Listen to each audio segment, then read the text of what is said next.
Kementerian Sosial dalam menangani masalah bencana fokus pada dua klaster, logistik dan shelter. Tenaga kebencanaan sedang ada di lapangan, baik di Jati Asih, di Bekasi maupun di Bogor dan beberapa tempat di Jakarta. Kementerian Sosial dalam menangani masalah bencana fokus pada dua klaster, logistik dan shelter.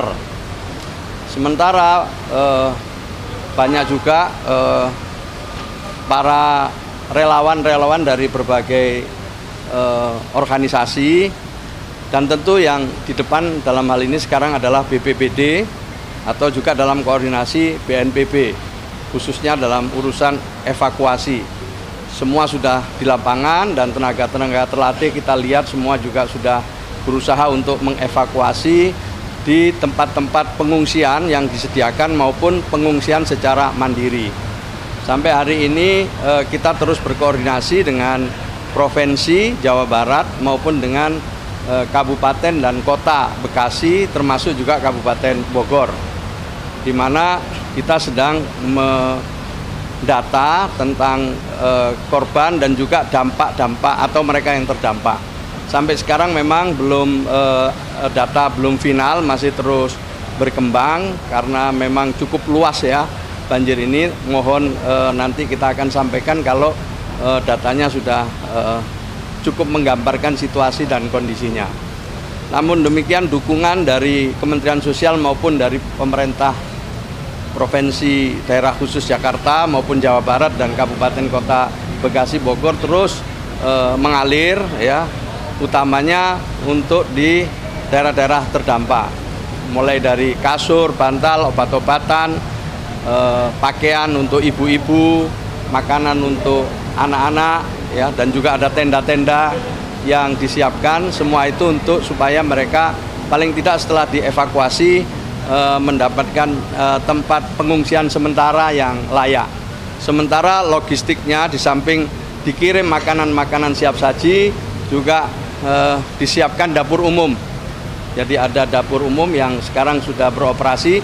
Salah satunya yang sudah beroperasi itu adalah di Jati Asih, kerjasama pemerintah kota Bekasi, pemerintah kabupaten Bekasi, dan juga dengan Kementerian Sosial. Jadi sementara itu dulu, tetapi saya pastikan bahwa seluruh kekuatan yang dimiliki oleh pemerintah dibantu oleh relawan-relawan dari non-pemerintah terus bekerja, dan yang di depan adalah BNPB. Kami sekali lagi mendukung dari sisi logistik dan shelter. Saya kira itu yang bisa saya laporkan. Ya, di wilayah itu. Di wilayah itu memang ada di satu yang memungkinkan kita bangun dapur umum, tapi yang tidak ya dikirim langsung ke pengungsi-pengungsi, tempat-tempat pengungsian mandiri. Biasanya mereka memilih di tempat terdekat maupun di tempat keluarga. Sementara seperti itu, nah saya belum bisa memastikan jumlah korban maupun yang terdampak karena memang belum kami terima secara utuh. Oh, tadi disampaikan pada saat pidato kan beliau menyampaikan ini kita sedang dilanda banjir, kita tangani dengan baik, dan kita tentu Presiden meminta kepada semua yang bertugas ya, TNI, Polri, dan kita semua untuk bersinergi dan bekerja sama. Tetapi kita tahu setiap ada bencana selalu saja TNI, Polri, ya, relawan-relawan semua memang bersatu padu di lapangan itu memberikan dukungan, mulai dari tahap evakuasi, kemudian tahap pengungsian, dan nanti sampai tahap rehabilitasi. Gitu ya. Cukup ya sementara ya. Ya, kita udah hampir 100% untuk triwulan pertama ini untuk bansos, baik itu PKH maupun untuk bansos bantuan pangan non tunai maupun untuk yatim piatu yang jumlahnya hampir 300.000 orang se-Indonesia ini. Kemudian untuk permakanan lansia juga sudah dikucurkan terus, nah, terutama yang untuk PKH ya, sekitar 10 juta keluarga penerima manfaat, dan juga dari penerima bantuan pangan non tunai sekitar 11 juta kpm. Oh, untuk di Jabodetabek sampai hari ini yang dari Kementerian Sosial udah hampir 3 miliar dengan berbagai bentuk-bentuk dukungan gitu. Cukup ya. Ya, tadi juga disampaikan oleh Presiden, jadi Presiden meminta sekolah rakyat ini ada percepatan. Kita diminta nanti kerjasama dengan gubernur, dengan bupati wali kota, agar pada tahun 2025 ini banyak yang bisa kita buka, terutama ya untuk mereka yang miskin maupun miskin ekstrim. Ya tentu kita akan mengidentifikasi, kita akan membuat perencanaan yang lebih baik dalam rangka menerjemahkan arahan dari Presiden tersebut. Tetapi jelas bahwa sekolah rakyat ini nanti diperuntukkan bagi anak-anak dari keluarga miskin atau miskin ekstrim. Jadi seleksinya nanti tentu yang pertama itu dari keluarga miskin atau miskin ekstrim. Sekolah ini dalam bentuk boarding school. Rencananya insya Allah mulai dari SD, SMP maupun SMK. Nah, tetapi tentu kita akan rencanakan dengan baik dan akan kita laporkan kembali ke Presiden tentang persiapan-persiapan yang akan kami lakukan dalam 1 bulan ke depan. Saya kira itu ya dulu ya sementara ya, cukup ya. Terima kasih ya. Begini, karena ini sudah fase tanggap darurat dalam bencana, sehingga yang melit adalah BNPB. Jadi modifikasi cuaca untuk tanggap darurat dilaksanakan BNPB, tapi kami terlibat untuk mendukung, terutama teknologinya dari BMKG, yaitu kami ada deputi khusus modifikasi cuaca dan perakiraan cuaca. Jadi cuacanya atau lokasinya harus dimodifikasi di titik mana, di zona mana, itu yang menentukan BMKG.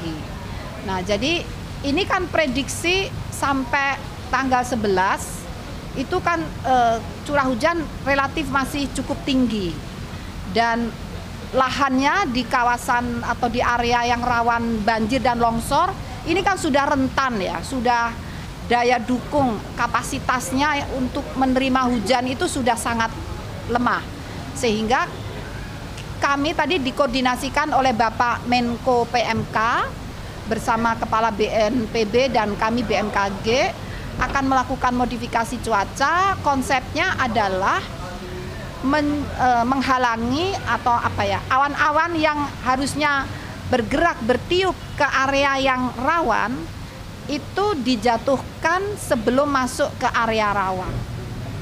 Jadi dijatuhkannya misalnya masih di laut, jadi tidak dijatuhkan di darat, nanti banjirin yang di darat, ya kan? Jadi dijatuhkan di waduk atau di laut. Itu konsepnya seperti itu, karena kalau di darat nanti banjir di tempat lain. Nah, kenapa begitu?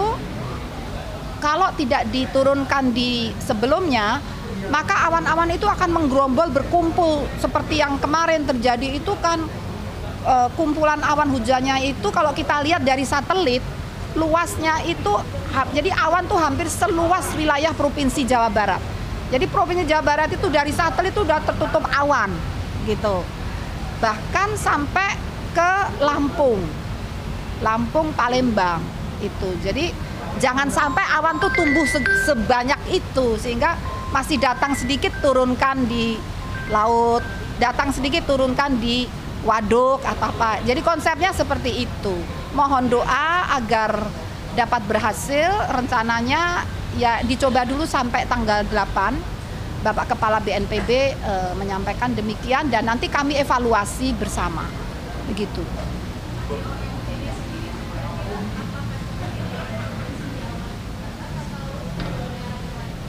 Nah, untuk besok itu prioritas di Jawa Barat, karena memang yang paling rentan di Jawa Barat, dan terutama ini di daerah pegunungan ya, di puncak, terutama awannya tuh dari situ. Jadi, dan kan nanti bisa jadi sumber banjir untuk ke hilir juga, tidak hanya kena Jawa Barat, tapi juga bisa mengalir ke arah utara ke DKI ya. Juga banjir bisa dikhawatirkan bisa begitu. Sungai-sungainya kan juga mengalir ke utara. Seperti itu ya. Kira-kira demikian. Terima kasih. Kalau curah hujan yang tinggi ini kira-kira akan selesai sampai kapan sih, Bu? Nah, kemarin itu yang tertinggi sampai 232 mm dalam 24 jam. Kami prediksi dalam durasi sampai tanggal 11 itu kita masih perlu waspada atau bahkan siaga. Jadi mungkin akan sedikit menurun, tapi kemudian akan meningkat lagi sekitar tanggal 11 itu akan meningkat lagi intensitasnya. Tapi semoga dengan modifikasi cuaca itu dapat dikurangi. Upaya itu bukan mencegah hujan, tidak mungkin.